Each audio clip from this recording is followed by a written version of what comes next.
Ok rồi, chào bạn, chào mừng các bạn trở lại channel mình King Gaming. Và ok, hôm nay chúng ta sẽ tiếp tục chơi cái trò xe cạo ghi, và hôm nay mình sẽ chơi một khẩu tiếp theo, cũng là trong một dòng cận chiến và rất mạnh, đó khẩu M4A1 Inverter Dragon.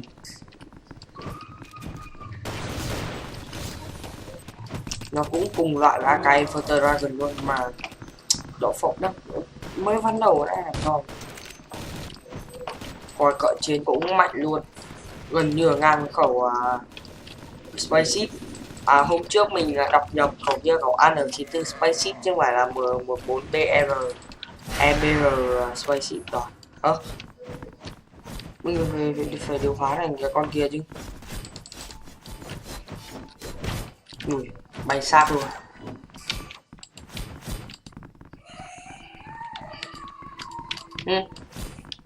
Theo sang mình nhỉ.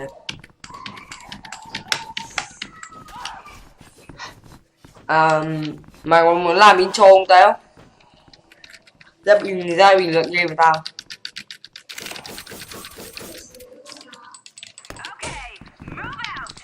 Rồi.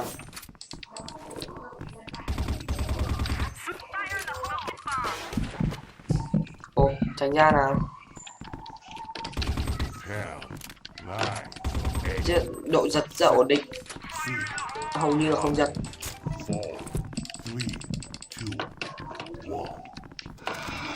Từ rồi. Ô, rồi, truy chết. Từ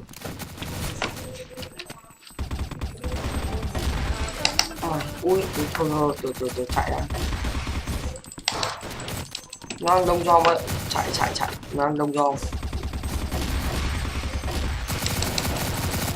Ô, rồi, một cận chiến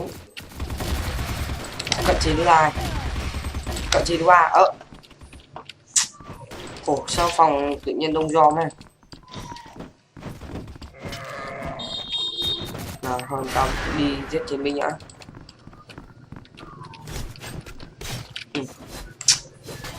Chán vậy, đang tính cận chiến nhiều mà cậu kia chết liên tục. Đeo đây, mình gần với tao. Đang tính là cận chiến do mà chết liên tục. Đây bình luận. Thằng em mình bình luận game rất là hài luôn. Xuất khẩu này cận chiến rất mạnh luôn. Mình vừa chơi 2 trận mà clear team luôn. Sao mình thành ma này? Đậu phộng sao mình lại chơi góc nhìn thứ ba này? Game lát bấm ngày trước mình bấm nút gì nhỉ? F2. Đúng rồi, nhớ rồi. Ngày trước mình bấm nút F2. xếp thường có được không? Không. Thì chơi góc nhìn thứ ba, và góc nhìn thứ ba sẽ không cận chiến được. Ta đổi về góc nhìn nhất đi. Không cận chiến được luôn, mình không nhìn thấy cái hình cận chiến nào. Rồi, một kia đầu tiên là cận chiến. Cận chiến luôn tơ.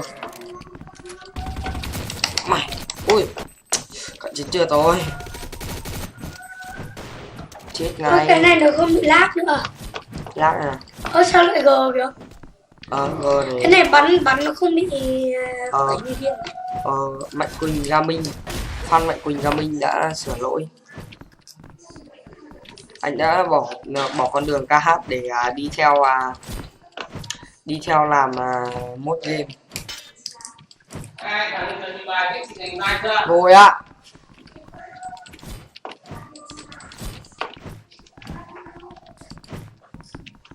Không phải là cú. Không có tao không làm intro đâu. Đây rồi.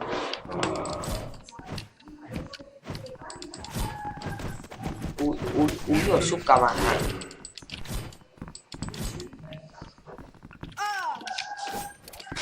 Đeo.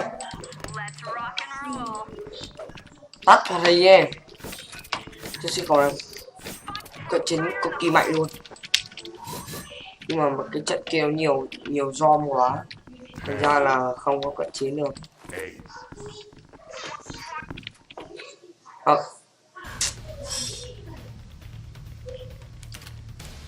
Cái đậu phộng.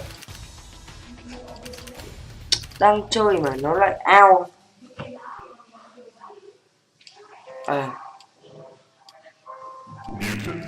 Nhiều khi ức chế game này đang chơi thì nó ấy mất.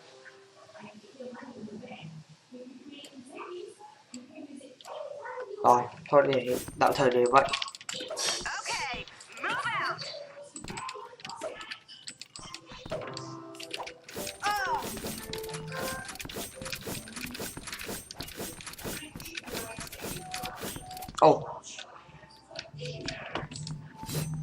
Được con.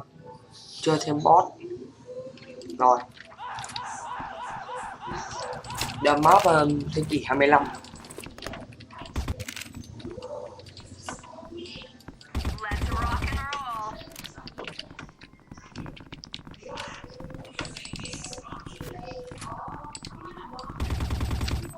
Hy vọng game sẽ sớm ra giáp zombie để tiện nâng cao đi cận chiến.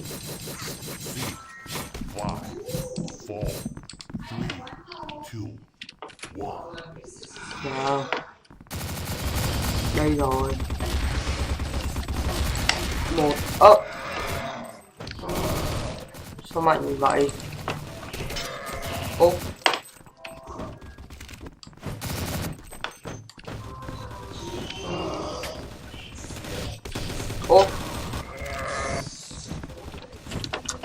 Tôi biết rồi, cái này nó vẫn bị giật như kiểu trước mà, nhưng mà chỉ có cái khẩu mạnh thôi. Em bình luận ở Hải đâu. Đó, bình luận đây. Không mà thôi, tao sẽ, nếu mày bình luận tao sẽ trả lương vào một cái intro không bình thôi. Ok. Ôi thanh niên cứng này. Thanh niên cứng người nào mẹ? Đang ngồi thả bom ấy. Tự nhiên lôi mi lại cận chiến xịt. Thanh niên thả bom. Đừng bét luôn rồi. Cầm cái lê. Công nhận bọn boss trong này bắn sniper rất là hay luôn. Thằng kia đeo cái gậy bóng chảy à? Cái gậy gôn à? Nó mang. Cầm ạ. Thử lên góc nhìn em. Thôi. Không ngủ ạ. Chỉ chơi zombie được không nhìn gì. Giời, sụp luôn. Nào bình luận đi cu. Cái năm bớt rét. Người đâu? Ui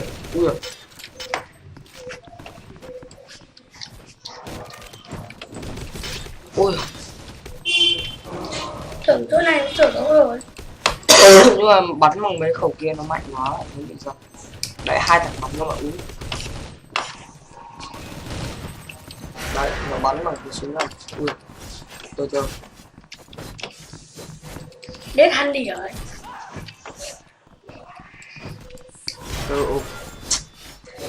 Thanh niên đi ngủ nằm. Sao nó chết nó phải úp mặt chứ? Bị lỗi. Đấy tất cả là cận chiến của con này mà. Đang bị tất cả là cận chiến pro con này mà. Thế nào cũng được. Nào hy vọng bán này cũng đừng có làm cho nữa. Và cái video kia là cái video mà cầm M14BR không Spaceship đi cả trên Zom thì mình định đợi view 100 lượt view thì mình mới làm tập tiếp theo, mà thôi đợi mãi vẫn cửa ở chỗ 80 view rồi mình sẽ làm luôn. Và link download game thì mình đã cập nhật dưới description đó, các bạn có thể link tải game không bị ngáo link cũng rồi 2 cận chiến zombie không đem đi trong này bị ngáo.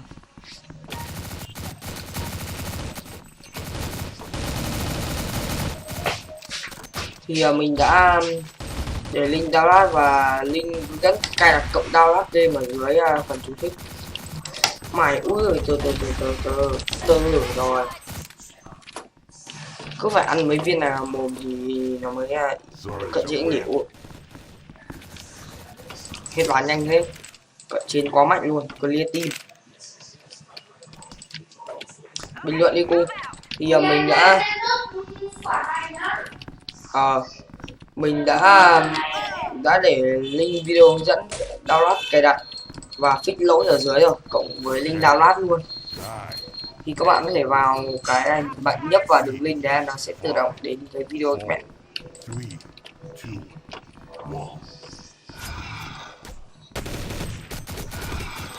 Số đen thế nhỉ?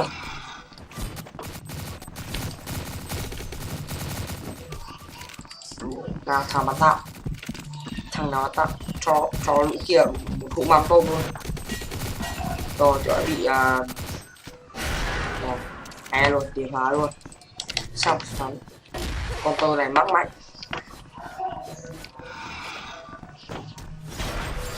Đâu rồi? Con hero đâu? Trời. Nút vào ấy. Một chuột phải là chết. Ok thì video này mình lên top mình sẽ dừng lại luôn nhá. Trận toàn cận chiến xịt. Mất top. Vậy làm do liên tục nữa.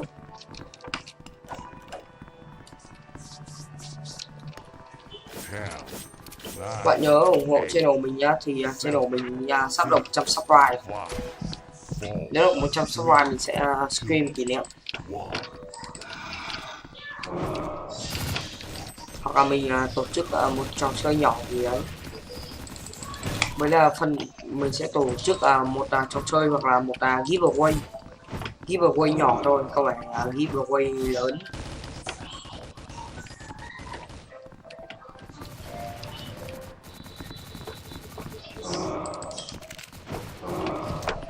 Úi rồi.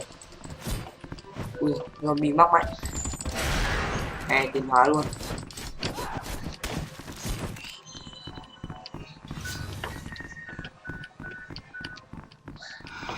Ui, sao con này dùng tốn máu thế nhỉ? Dùng kỹ năng tốn máu, mất tận 500 máu. Ui, vẫn chưa được tốt. Làm do mãi. Ok, hy vọng ván này không làm dom để chúng ta có thể đua tốt. Được top 1.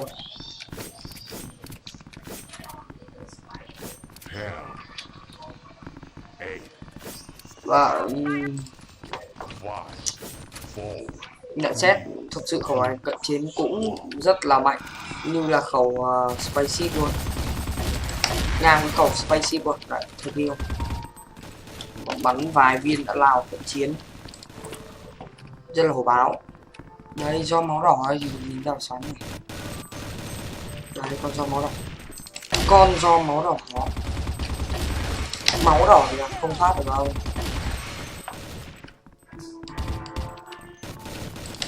Đúng rồi, tiếp tục cận chiến luôn con Tamiya to nhá. Con Tamiya to nó đá. Ok, lên top rồi thì video kết thúc nhá. Các bạn xem video nhớ like, share, subscribe channel cho mình. Và các bạn nhớ chơi game nhá. Và đừng quên là xài khẩu Space cộng với khẩu này là khẩu M451 Inverter Dragon để cận chiến nhá. Nó mắc mạnh luôn. Vậy không cần giáp. Tạm biệt.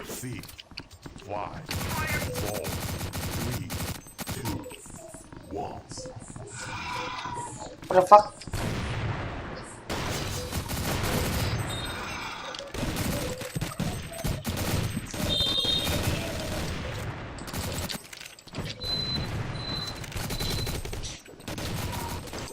Stop. Chopstick. Vẫn chưa kết thúc à?